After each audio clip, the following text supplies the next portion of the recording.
president, he took to Twitter, tweeting, quote, 3,000 people did not die in the 2 hurricanes that hit Puerto Rico when I left the island. After the storm had hit, they had anywhere from 6 to 18 deaths. As time went by, it did not go up by much. Then, a long time later, they started to report really large numbers, like 3,000.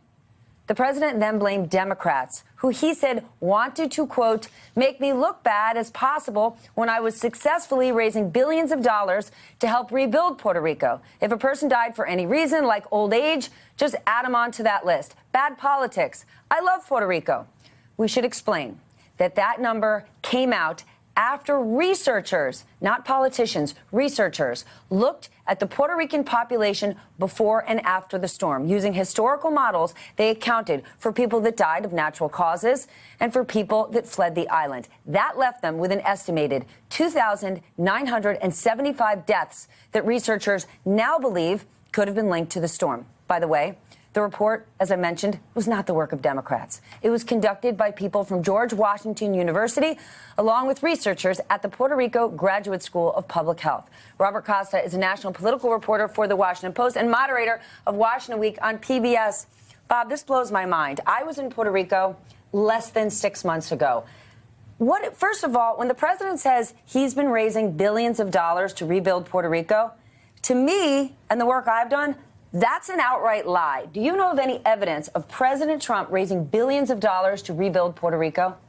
There's no evidence of whatever he's saying on Twitter. And I've been asking people inside and outside of the White House on Capitol Hill, what is this all about, this Twitter storm this morning? And they say, what's new? That's what they've been texting back. And their point is he's isolated. There's the U.S. government, and the buck stops with President Trump, no doubt about that. But there's the U.S. government right now, they tell me, trying to handle this storm. And then there's a president of the United States watching cable news, responding to it on Twitter, and taking positions that the government, frankly, isn't taking anywhere else. Okay, so are president's aides just hiding under the covers this morning? I mean, it's pure ignorance to say the day after the storm when I was there, only 6 to 18 people died, not factoring in the regions without power for weeks, if not months. Once you don't have water, you have people drinking water from contaminated streams. The president could tip his hat saying, well, FEMA was handing out thousands of meals a day when they needed millions. There are no facts supporting what the president is saying.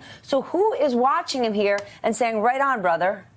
No one. There's a resignation inside of this West Wing and inside of the top echelons of the Republican Party that no one can actually push President Trump toward the reality of what's happening on the ground, and that he only sees things through the prism of himself. How does it affect his poll numbers? How does it affect his reputation? And because of that, advisors have mostly given up on trying to pull him back from these kind of outbursts. Well, president's base might say, who cares about Puerto Rico, that island? They're our neighbor. I mean, I think of Rick Santorum yesterday calling Puerto Rico a country when it's laughable and humiliating for Rick Santorum to even say it's a country when we all know it's a U.S. territory. But from a popularity perspective, besides his core base, who's saying, well, it doesn't help me or my neighbors, who on earth hears President Trump say that and gets behind him? We know what happened. Even if you think about the thousands of people who fled Puerto Rico and moved to places like Florida, Texas, and New York, they might not have been able to vote for the president from Puerto Rico, but they certainly can when they live here. They're Americans. They're also human beings. And there is a political cost here. If you think about the midterm elections just 2 months away, a government is evaluated, an administration is evaluated, not just how it handles a storm, but how it handles the message during the storm. Is the president showing empathy? Is he showing assertiveness in handling the situation?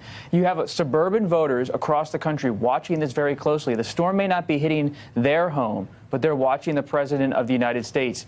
And his approach, his leadership is going to be under scrutiny. You can put suburban voters aside.